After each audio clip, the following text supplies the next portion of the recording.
Hi అందరికీ, అందరు ఎలా ఉన్నారు? సో ఈరోజు నాకు ఇష్టమైన రెసిపీ అనమాట. సో ఏం లేదండి, పూరి ఇంకా నాన్ వెజ్ కర్రీలో మటన్ కర్రీ చేస్తున్నాను అనమాట.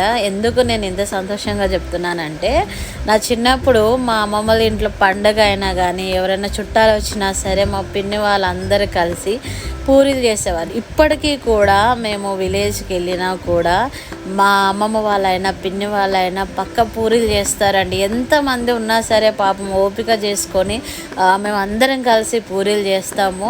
పూరీలు చేసుకొని నాన్ వెజ్లో మటన్ ఆర్ చికెన్ కర్రీ ఇంకా బగారా రైస్ అంతే, ఇంకా ఎక్కువ ఐటమ్స్ ఏమి ఉండవు. ఈ ఐటమ్స్తోనే అందరం కూర్చొని కబుర్లు చెప్పుకుంటూ తినుకుంటూ ఉంటే నిజంగా ఎంత హాయిగా ఉంటుందంటే చాలా సంతోషంగా ఉంటుంది. సో చెప్పుకోవచ్చు కొంతమందికి ఈ పూరి అనేది మీకు బ్రేక్ఫాస్ట్ అయిపోయింది, బ్రేక్ఫాస్ట్లో ఒక పార్ట్ అయిపోయింది. కానీ విలేజ్ సైడ్ అయినా సరే సో బ్రేక్ఫాస్ట్లు చేసుకొని వాళ్ళకు కూడా పూరి అనేది ఒక ఎమోషనే. ఎప్పుడు చుట్టాలు వస్తారా, ఎప్పుడు పండుగ అవుతుందా, ఎప్పుడు మా ఇంట్లో పూరీలు చేస్తారా అని ఎదురు చూసే కుటుంబాలు కూడా ఉన్నాయన్నమాట. అందులో నేను అని కూడా చెప్పొచ్చు.